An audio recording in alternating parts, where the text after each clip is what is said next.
En Periodista Digital continuamos con nuestro ciclo de entrevistas a periodistas. Hoy contamos con el señor Frechoso, que es director de El Cuarto Poder, que es la frase que El define... Cuarto Poder, no, Cuarto Poder, que es una frase que se empleó en su día para definir al periodismo, en un momento en el que la profesión atraviesa, dicen, momentos difíciles. Muy difíciles. Si quieres hablamos de... Sí, es una... Bueno, yo creo que de lo que yo he vivido, ya son unos cuantos años, son los momentos más complicados sin ninguna duda, ¿no? Yo creo que el periodismo está inmerso probablemente en una triple crisis, no solo la económica que afecta a todos y muy en particular a las empresas periodísticas, sino yo creo también una crisis, una profunda crisis moral de la profesión, que lleva desarticulada y completamente desorganizada desde hace mucho tiempo, y también una crisis intelectual. Yo no veo a esos periodistas que, por ejemplo, hubo durante la transición, que son los referentes más próximos que tengo yo, capaces de liderar pues una línea intelectual y profesional en el periodismo, ¿no? Y eso no lo veo hoy. Y de esta triple crisis yo creo que es muy difícil salir si no nos ponemos las pilas, como vulgarmente se dice. Vamos a hacer un poco un recorrido a aquella profesión que conoció usted en sus inicios. El otro día me corregía porque yo tenía entendido que había empezado en la Guía de Ocio, y parece que no fue exactamente en la Guía de Ocio, que fue una publicación interesante. Yo realmente comencé a velar mis primeras armas periodísticas en un gran periódico que fue El Norte de Castilla, de Valladolid, cuando... Bueno, usted es palentino, ¿no? Yo soy palentino, militante, sí. como... Palentino militante, sí, eso dicen. Y, bueno, yo creo que tienen razón. En El Norte de Castilla de Valladolid, cuando por su vieja redacción de Reina Victoria todavía iba algunas tardes Miguel Delibes, ¿no? Y ahí fue donde comencé, donde aprendí, fue mi primera facultad, al margen de los estudios que cursé aquí en la de Ciencias de la Información de Madrid, pero donde realmente aprendí de periodismo fue en el Norte de Castilla. Dicen, es que aquí hablo de oídas, que la redacción del Norte de Castilla, pues, cuando digamos el resto estaba un poco escorado a lo que era el régimen anterior, pues entre la mano de Miguel Delibes y de nombres pues como Federico Jiménez Lozano o no sé si está ahí Alonso de los Ríos, pues dio unos pasos más aperturistas que la prensa regional de aquella época. Sí, yo creo que ahí fue importante la labor que hizo Miguel Delibes al frente del Norte de Castilla. Ha sido sin duda el gran director del Norte de Castilla, y ahí forjó a una generación de periodistas, entre los cuales no hay que olvidar estaba Francisco Umbral, el Norte de Castilla, no sabía. Manu Leguineche, Jesús Torbado, César Alonso de los Ríos, y otros que luego han sido grandes periodistas y grandes firmas o grandes columnistas.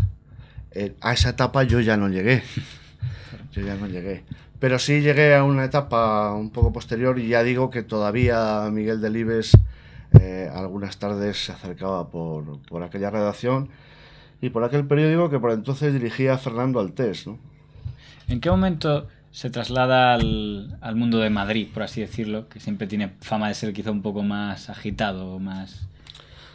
Pues a Madrid me traslado al final de... Bueno, yo la carrera la hice aquí en Madrid, en la Facultad de Ciencias de la Información, y a Madrid me trasladé poco después de finalizar la carrera, a finales del año 81, y comencé a colaborar en la sección de deportes de Diario 16.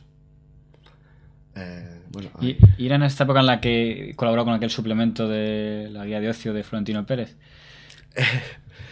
Eso fue, en la guía del ocio, que entonces, cuyos propietarios eran entonces, si mal no recuerdo, Florentino Pérez y entre otros el propio José Luis Gutiérrez,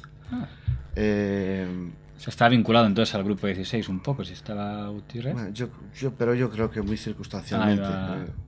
Estaba José Luis Gutiérrez, pero no tenía nada que ver con el grupo 16. Entonces el redactor jefe de la Guía del Ocio era un periodista, gran amigo mío, que ahora es uno de los más importantes editores institucionales que hay en España, lo digo por los premios que ha recibido, que es el editor de la Junta de Castilla y León, el responsable de ediciones de la Junta de Castilla y León, que se llama Agustín García Simón.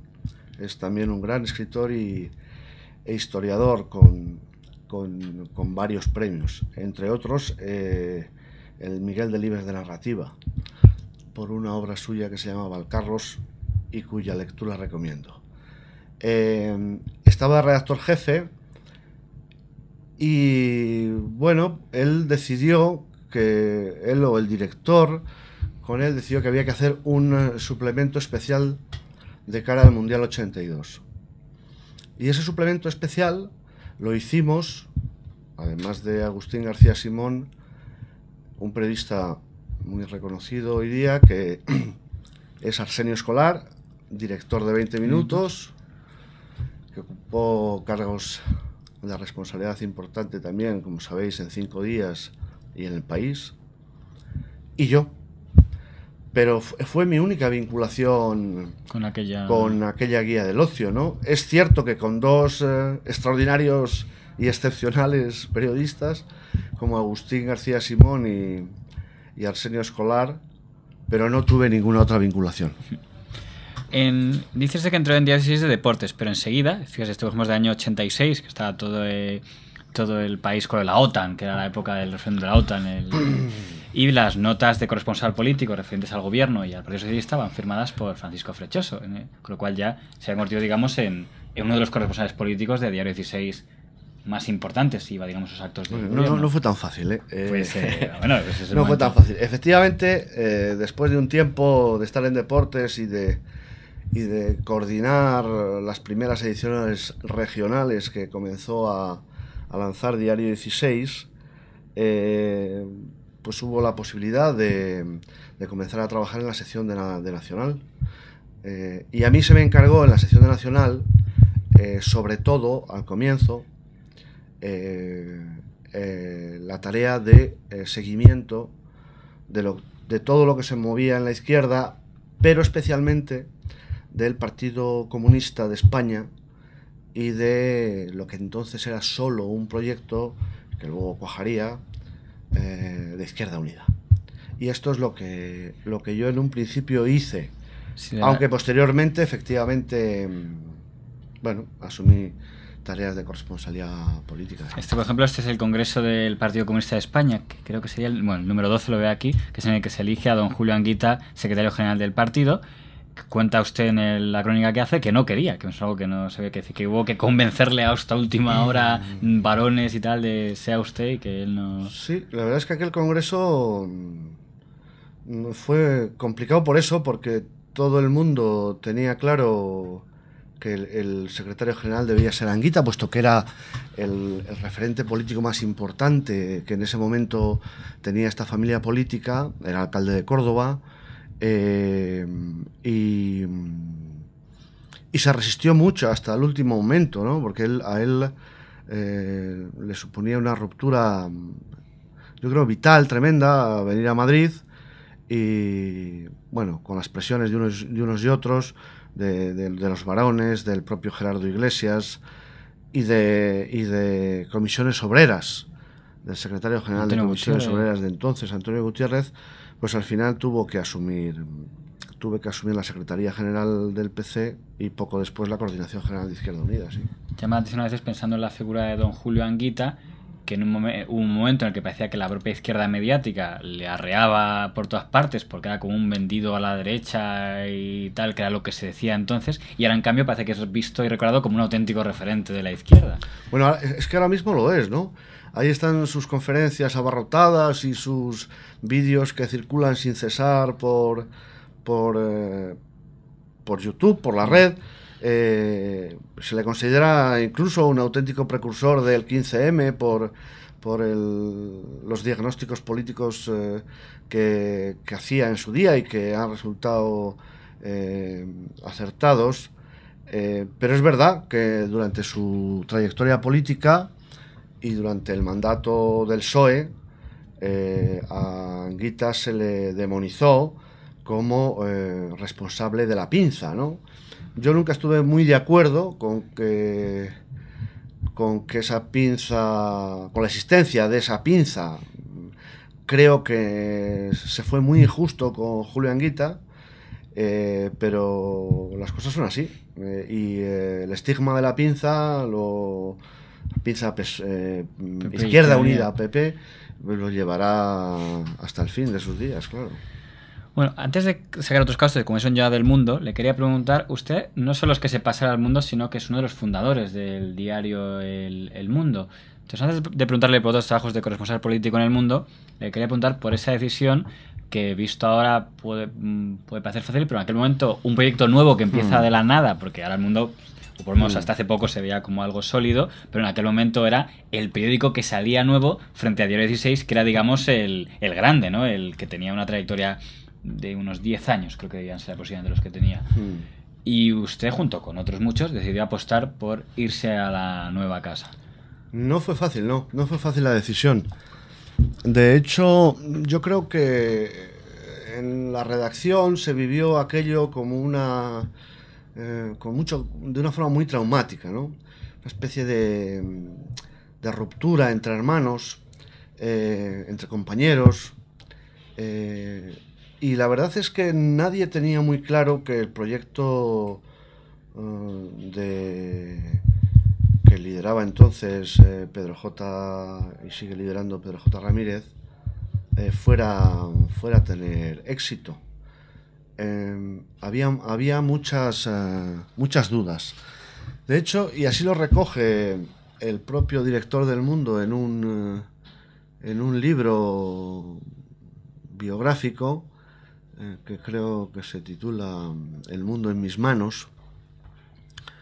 Yo contribuí, creo que de una forma importante, a que la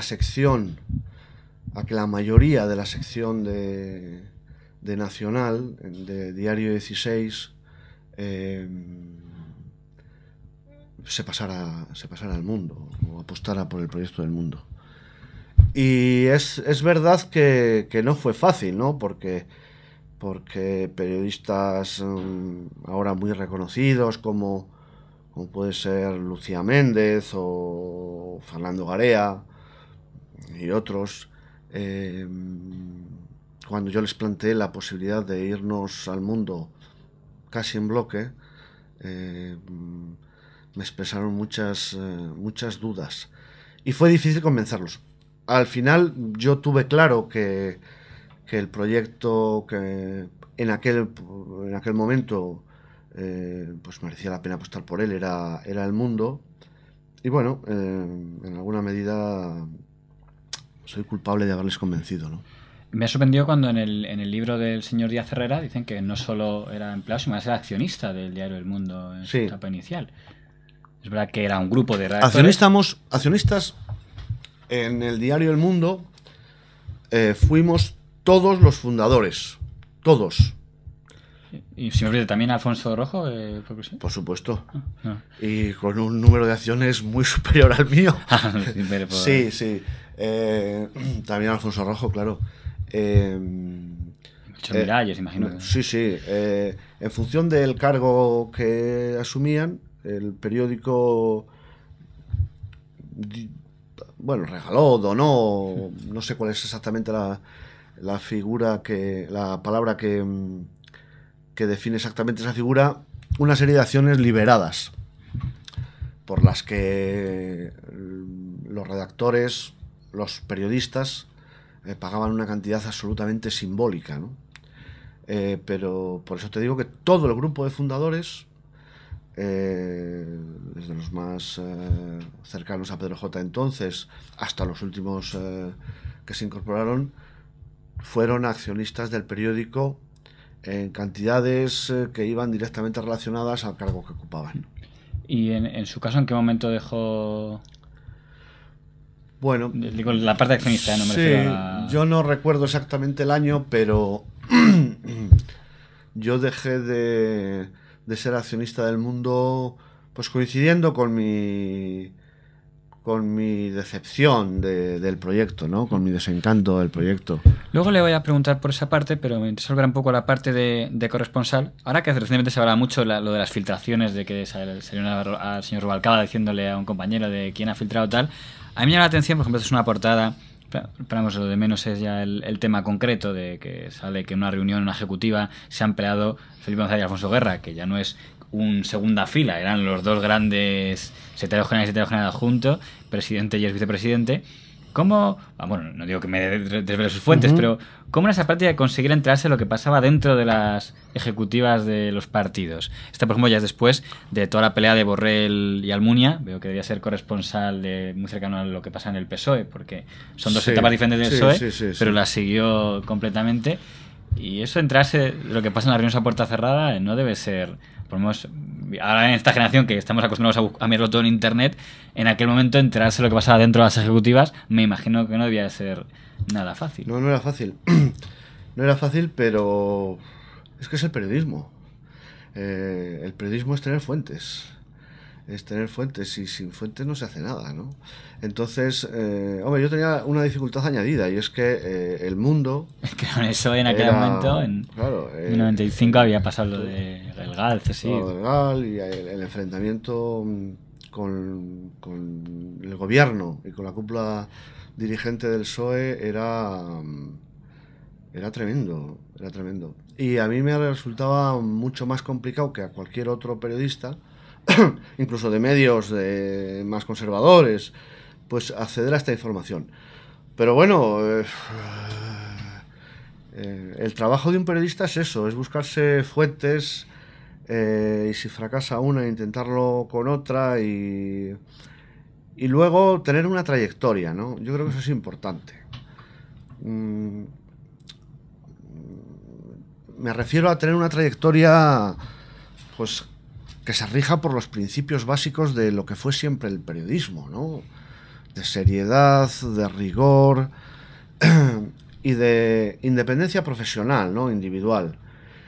Yo intenté, no sé si lo conseguí, seguir esos principios. Y yo creo que eso se valoraba por la gente, ¿no? Aunque fueran dirigentes muy distantes ideológicamente del periódico o de la línea informativa que en ese momento seguía El Mundo, yo creo que respetaban al periodista.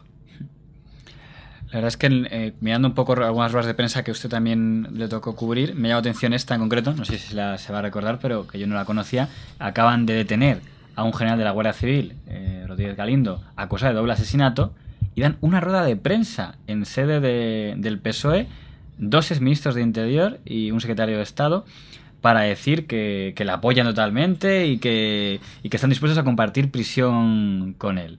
En torno al caso GAL del que hablábamos hace un momento. Me llama la atención porque ahora, claro, visto con el tiempo, que ya sabemos que hubo también condena posteriormente también para el exministro y para el secretario de Estado, se puede comprender, pero en ese momento uno pensaría que el político detiene a un señor acusado de eso y inmediatamente diría, yo no tengo nada que ver con este señor. Y aquí hubo una muestra de apoyo total a alguien acusado de crímenes bastante... Bueno, la solidaridad de la cúpula de Interior con Galindo, y no solo de la cúpula de Interior, del propio Felipe González, con el general Galindo, se mantuvo siempre. Y yo recuerdo que en época relativamente reciente, me refiero a 3 o 4 años atrás, quizá, con motivo de la presentación de un libro de José Barrionuevo, Felipe González volvió a expresar su solidaridad y su apoyo al general Galindo. Lo que quiere decir que lo que hubiera entonces y lo que yo creo que hubo fue terrorismo de Estado, era compartido por todos estos a los que cito.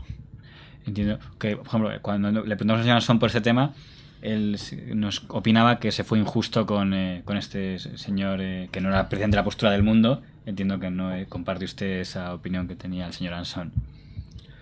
Bueno, eso no sé, quizá la pudiera compartir.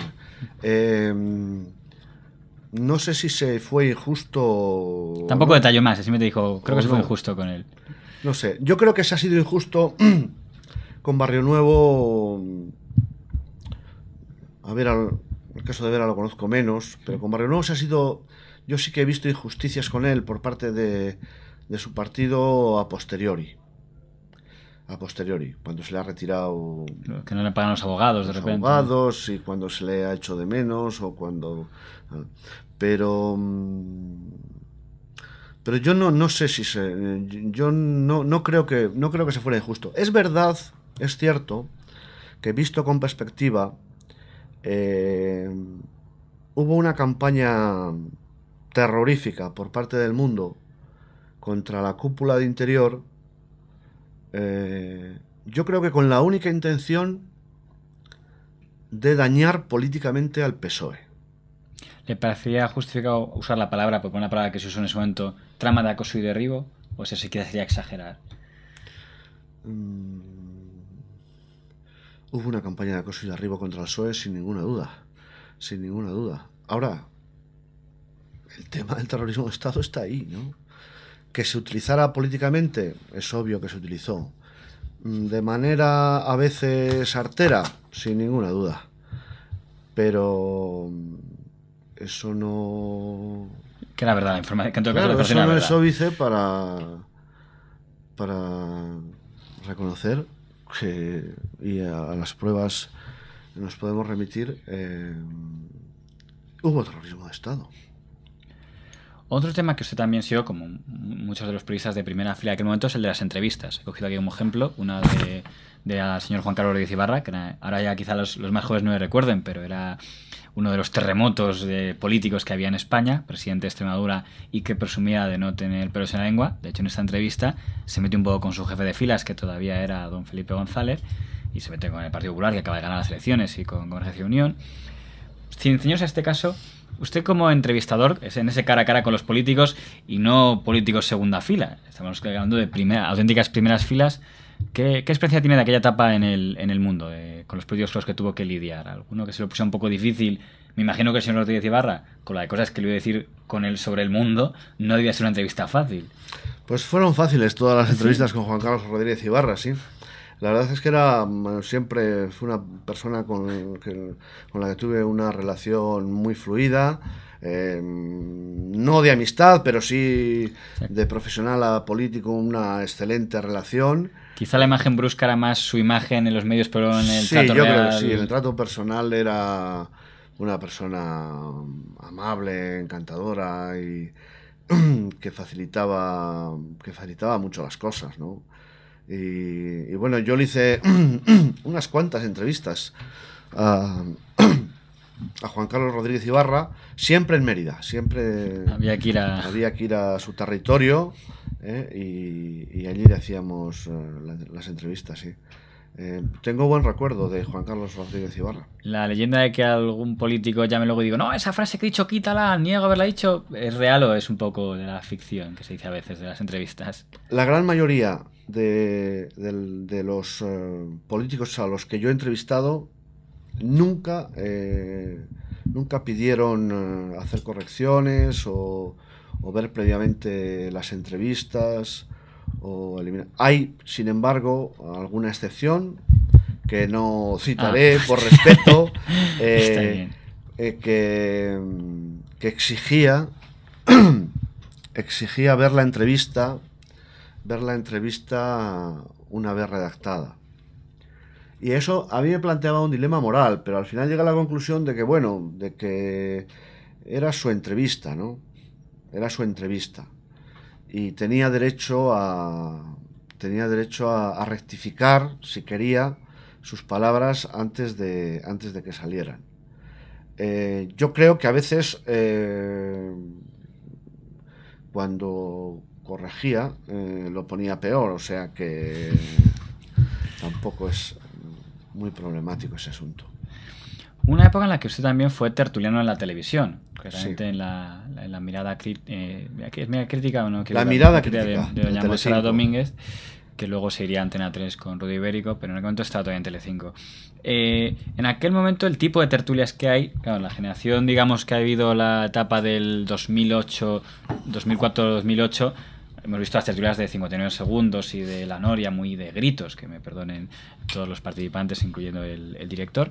En su caso, el tipo de tertulias, yo apenas recuerdo la mirada crítica, pero entiendo que era algo más parecido quizá a lo de los desayunos, como tertulia. Sí, bueno, yo empecé en la mirada crítica con Vicente Vallés, que hoy está de...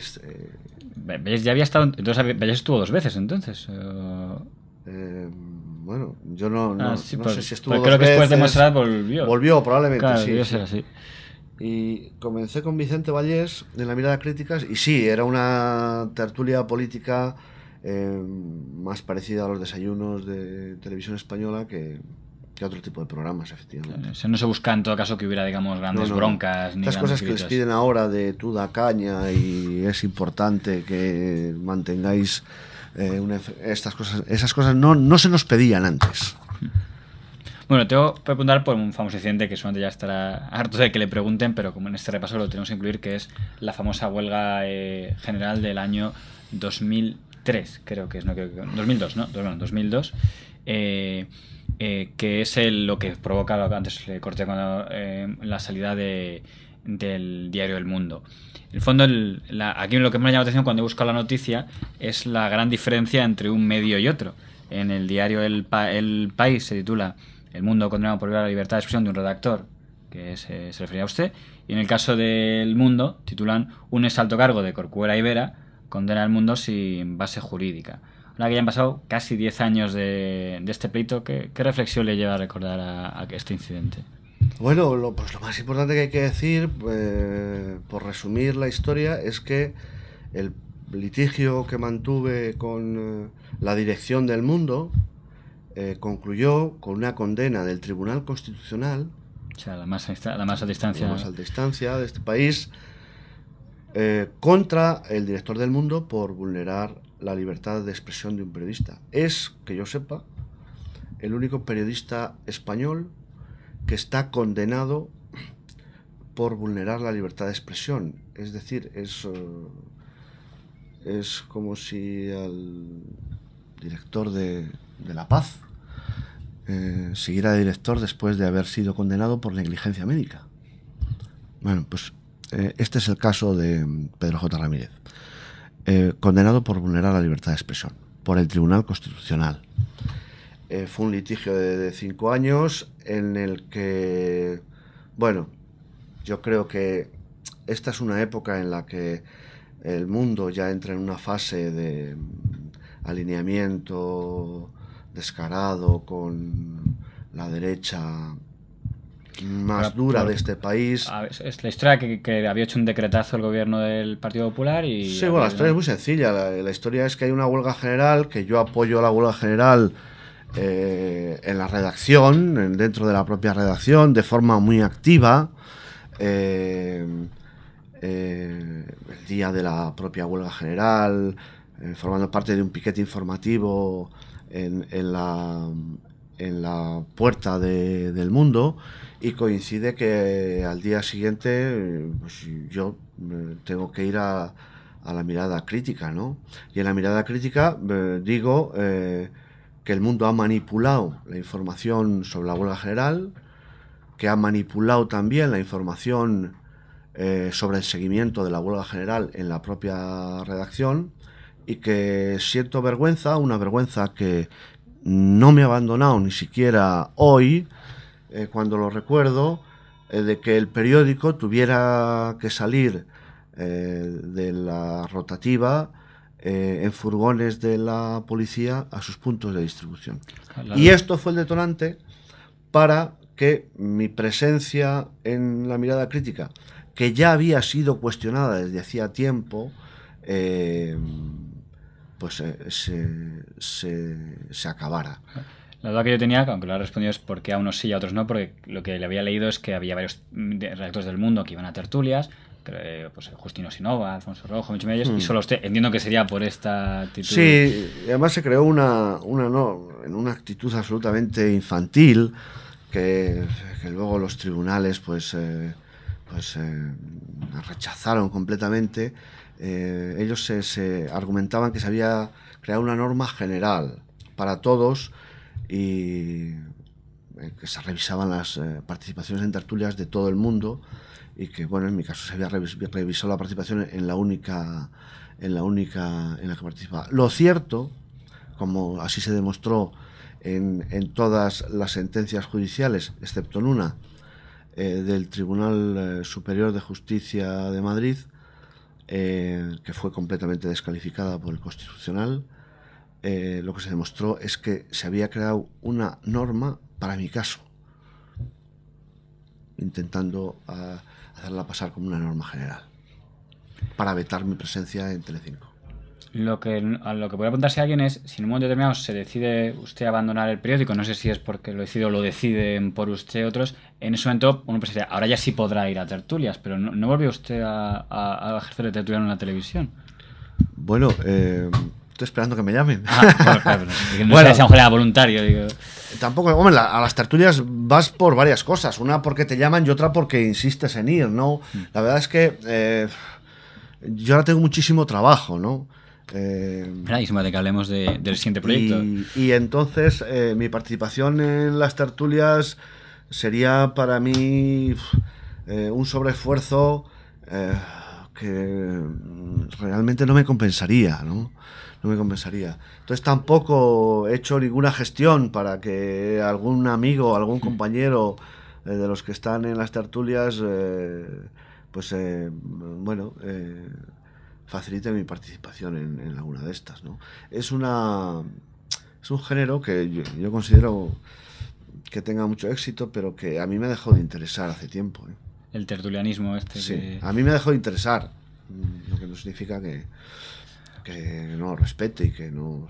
Usted pasa durante una etapa por 20 minutos como su director, de hecho hace una célebre entrevista al señor Rajoy donde saca temas peligrosos para su campaña como el del matrimonio homosexual que le dio que hablar.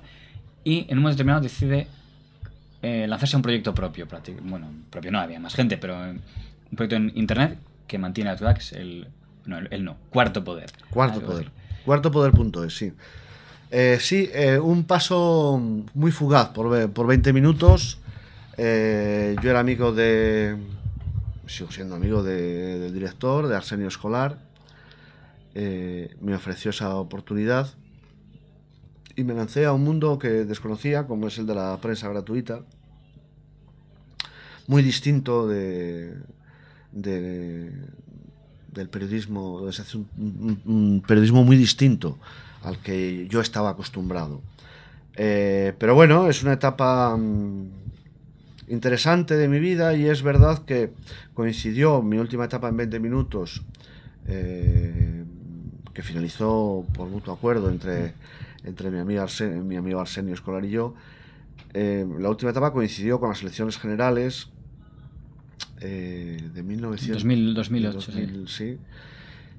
Y efectivamente, yo creo que ahí 20 minutos hizo una gran cobertura de esas elecciones con entrevistas a Mariano Rajoy y también al presidente, a Rodríguez Zapatero en la Moncloa. No fueron mías, hay que decir que fueron entrevistas tripartitas. Otra cosa es que, bueno, en fin, todo hay que decirlo. En su consecución yo interviniera de forma determinante. Pero las entrevistas las hicimos el director, Arsenio Escolar, Juan Carlos Escudier y yo mismo, sí. El Cuarto Poder, digamos... Cuarto Poder. Ay, sí, pues de verdad que a ver si ya me lo digo bien. En Cuarto Poder es, digamos, cuando usted lo presentó aquí en esta misma casa en el año 2010, acaba de producirse el cierre de Soy Tú, estaba Factual prácticamente hundiéndose y ADN pasando por muchas dificultades que efectivamente a la larga han derivado en lo que derivaron, y se le preguntó si no tenía miedo que pudiera repetirse, y comentó que estaba convencido de que no, porque va a ser un proyecto austero donde no había un grupo detrás, sino una mesa de redacción. Ahora que ya han pasado 2 años de aquellas declaraciones y de momento lo que podemos decir es que Cuarto Poder sigue ahí, ¿el balance que haría del proyecto? Bueno, pues es un balance satisfactorio, ¿no? Porque es un proyecto efectivamente que nace en un entorno enormemente complicado.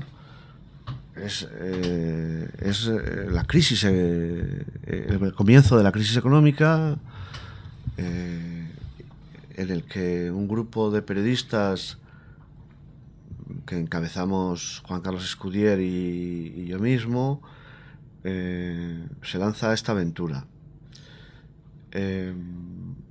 Sobrevivir 2 años después, con unas condiciones de austeridad extrema, pero a la vez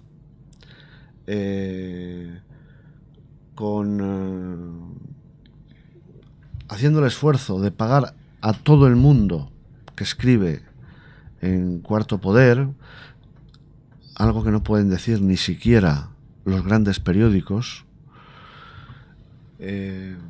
pues es como para estar satisfecho.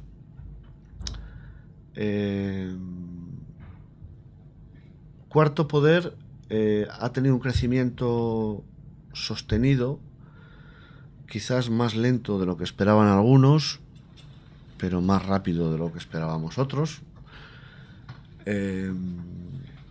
A lo largo de estos 2 años y 3 meses, y estamos en condiciones de asegurar que Cuarto Poder continuará. Tampoco nos planteamos durante cuánto tiempo. Yo creo que será mucho, pero nuestra perspectiva es ir de año en año.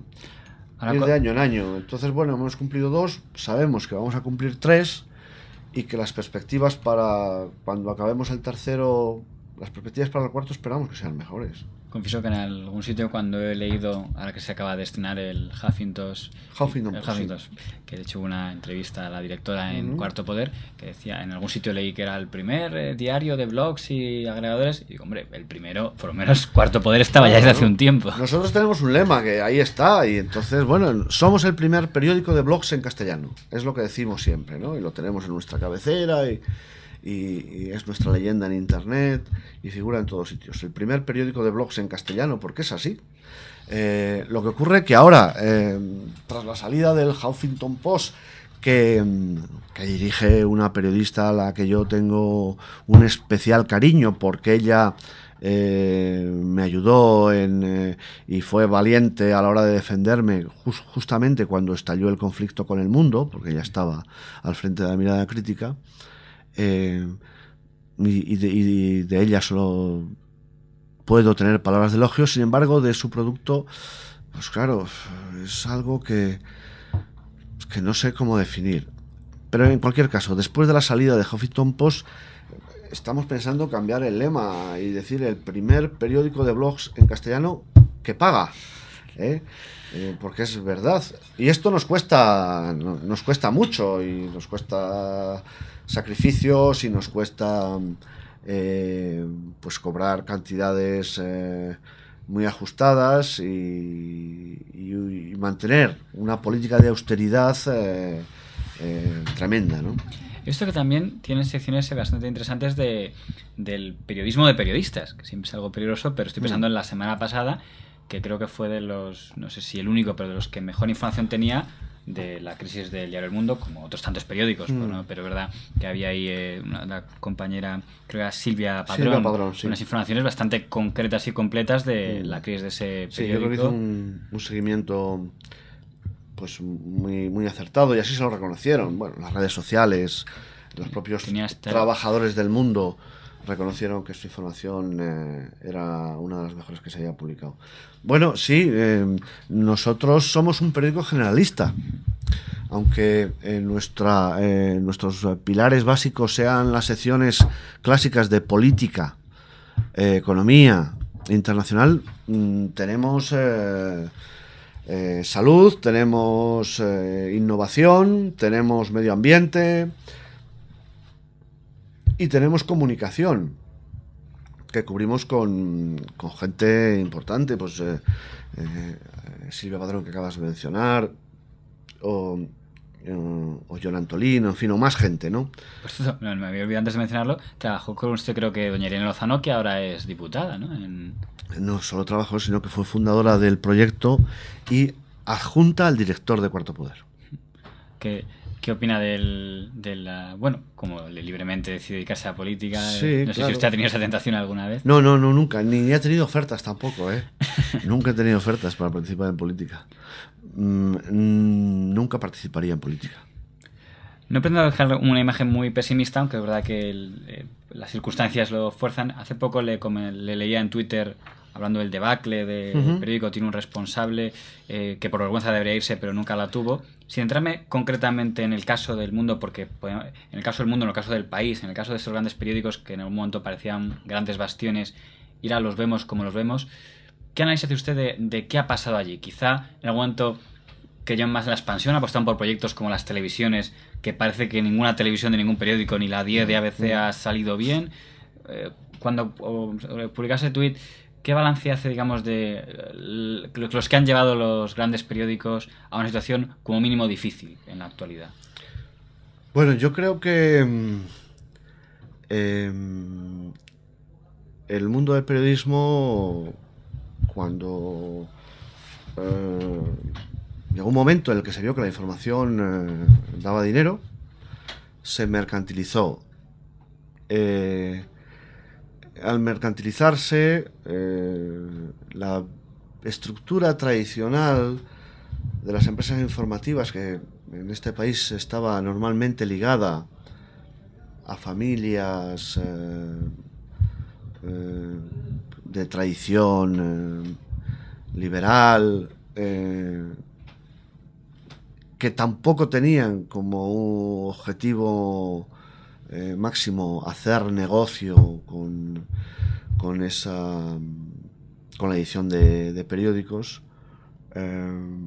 Cuando eso se acabó y se mercantilizó, ahí comenzó el fin del periodismo. Cuando el periodismo empieza a ser gestionado por gente que nunca ha estado en el periodismo, sino multinacionales de cualquier tipo, y que no sabía de periodismo ni probablemente creía en el periodismo.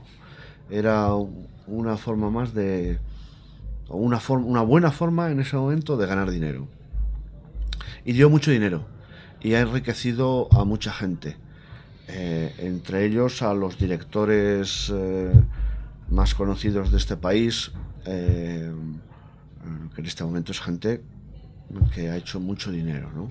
Y que sigue haciéndolo. Mientras en sus redacciones decreta ERES y echa a un tercio, a la mitad o más de la plantilla. Bien, el periodismo empieza a degradarse cuando se mercantiliza y luego sufre una crisis de identidad tremenda con el surgimiento de Internet.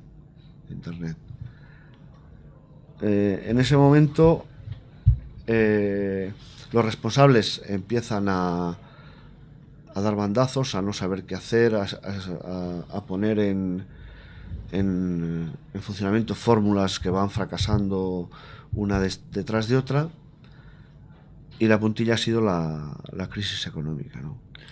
Pero yo creo que hay que contextualizar todo esto: mercantilización, surgimiento de Internet y crisis económica, ¿no? Lo que decíamos al principio, ¿no? Las tres crisis dentro de... Sí, y hasta que ha llegado a un punto en el que, bueno, estamos asistiendo, queramos o no, al final del periodismo de papel, ¿no? Es el final, es el fin. De todas formas, tampoco es una cosa tan grave. El papel al fin y al cabo es un soporte, ¿no? El papel es un soporte. Bueno. Pues veremos qué nos depara el futuro. Por pronto, por hoy, en el presente, tenemos que agradecer al señor Frecheso que haya compartido este rato con Periodista Digital. Muchas gracias. Ha sido un placer. Gracias a usted por venir.